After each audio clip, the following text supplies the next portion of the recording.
কিন্তু এক একটা জিনিস যখন ভাইরাল হয় মাঝে মাঝে সত্যিই মনে হয় যে আমাদের সমাজে সব কিছু বোধহয় এখনও পচে গলে যায়নি।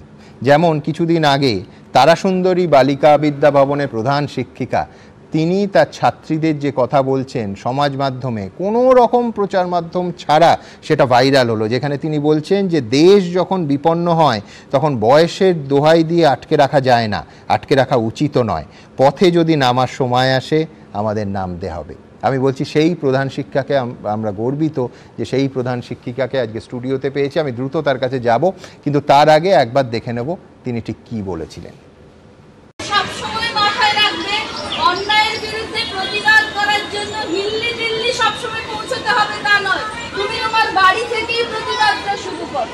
এরা কোনো পরিবর্তন হবে না, পরিবর্তন যদি করতে হয় তাহলে নিয়মের করো, তাহলে সমাজটাকে বদলাও। মেয়েদের জন্য আলাদা করে রাত্রে ডিউটি থাকবে না, এটা কোনো পলিসি হতে পারে না যে মেয়েরা ধর্ষিত হবে না, তোমরা ঘরের ভেতরে থেকে যাও। তাহলে এরপর ঘরের ভেতরে ঢোকাবে, তারপর সিন্ধুকের ভেতরে ঢোকাবে, তারপরে হয়তো কোনো চেম্বারের মধ্যে ঢুকিয়ে বললে মেয়েরা তোমরা মরো। এটা হতে পারে না। আমরা কোনো সরকারি বিরোধিতা করছি না, কোনো এখানে রাজনৈতিক বক্তৃতা দিতে আসিনি, শুধু তোমাদের জানাতে এসেছি নিজেদের অধিকারের জন্য অন্য যে কোনো ভিকটিমের পাশে দাঁড়াও, নালে তুমি তোমার অধিকার কোনোদিনও খুঁজে পাবে না, এটা মনে রাখবে।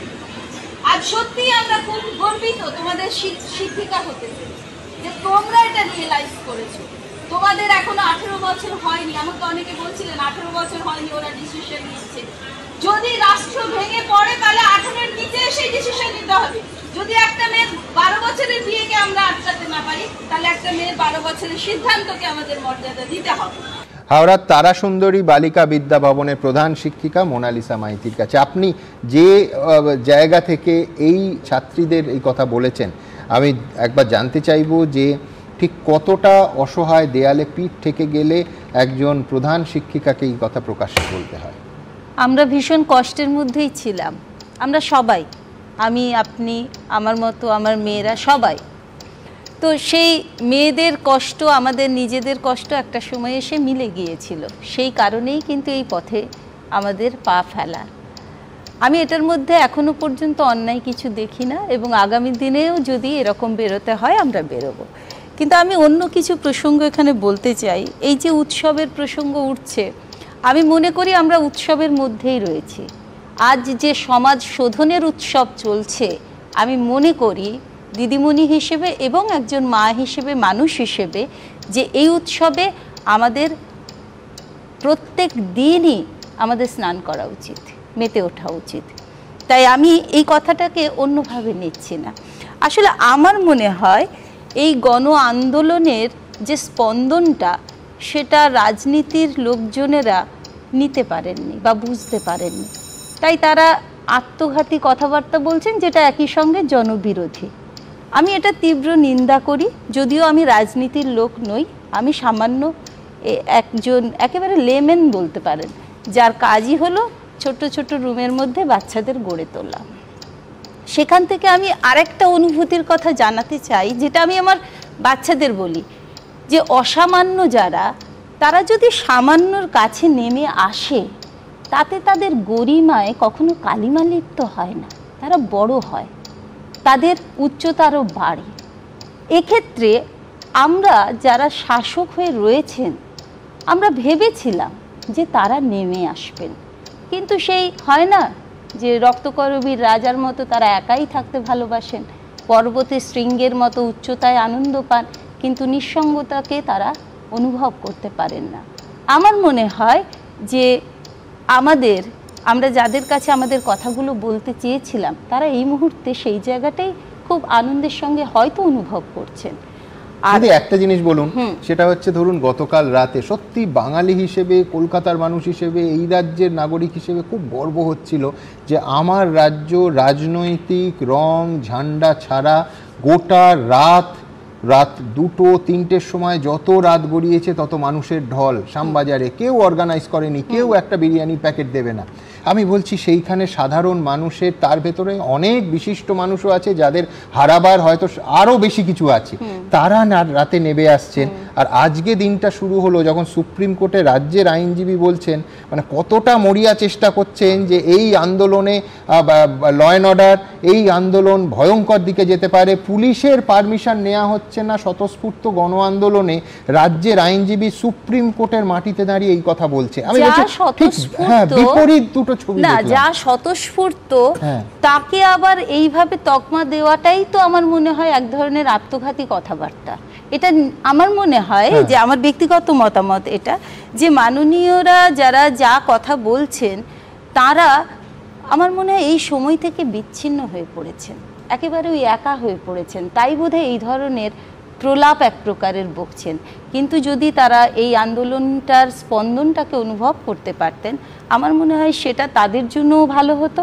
আর আমরা তো চাইছিলাম তারা আসুন, তারা আসুন, শুধুমাত্র এই দলীয় পতাকা, এই রাজনৈতিক রঙগুলোকে একটু ছাড়িয়ে মানবিকতার, আমাদের প্রত্যেকের মধ্যে তো মানবিক বোধ আছে।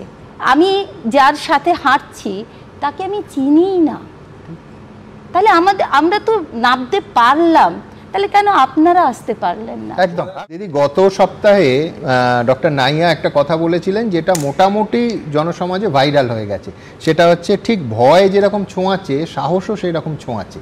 আমি আপনার কাছে দুটো অংশে আসবো। এক হচ্ছে যে আপনি যখন ছাত্রছাত্রীদের বললেন, সেই অংশটা তো সোশ্যাল মিডিয়া আমরা সবাই দেখেছি, তারপর ছাত্রীদের কি রিয়াকশান পেলেন এক, আর দুই হচ্ছে দিনের শেষে আপনি একজন সরকারি কর্মচারী। আমি বলছি যে রাষ্ট্রশক্তির চাপ কি ভয়ঙ্কর হতে পারে এ রাজ্যে এবং এই দেশে প্রচুর উদাহরণ আছে, তো সেইটা কখনো আশঙ্কা সৃষ্টি করে না? দেখুন, যখন আমরা পথে নেমেছিলাম, আমি আগেই বলেছি যে আমাদের বুকের মধ্যে শোক ছিল, আর এটাও প্রমাণিত, ইতিহাস প্রসিদ্ধ, যে যে কোনো শোক থেকে মহাকাব্যের জন্ম হয়। তো আমরা সেভাবেই পায়ে পা মিলিয়ে নেমেছিলাম। এই নামার ক্ষেত্রে আমি কৃতজ্ঞ আমার মেয়েদের কাছে। নামতে আমরা হয়তো মনে প্রাণে সবাই চেয়েছিলাম, কিন্তু ওই যে আপনি দ্বিতীয় প্রশ্নটা বললেন যে বাধ্যবাধকতা থাকে, অবশ্যই থাকে, আমাদেরও ছিল, কিন্তু সেই বাধ্যবাধকতা আমার মেয়েরাই সেখান থেকে আমাদের বেরোতে সাহায্য করেছিল। এছাড়া আমি আগেও বলেছি যে যারা প্রশাসক ছিলেন, বিশেষত ব্যাটরা থানা, তারা কিন্তু আমাদের সাহায্য করেছেন। কারণ একটাই, ওই উর্দির নিচে যে মনুষ্যত্ব বোধটা রয়েছে সবার তো বিলুপ্ত হয়ে যায়নি, কিছু না কিছু মানুষের এখনও সিদ্ধারা সোজা রয়েছে, তাই এই গণ আন্দোলন এভাবে এগিয়ে চলেছে। আমার ব্যক্তিগত মত এটা যে 9 তারিখে ওই ঘটনা ঘটে যাওয়ার পর আমরা সেদিনও কিন্তু কেউ আশা করিনি যে এই 1 মাস ধরে মানুষ সমান আবেগে, সমানভাবে, মানে একেবারে আমি বলবো যে তাদের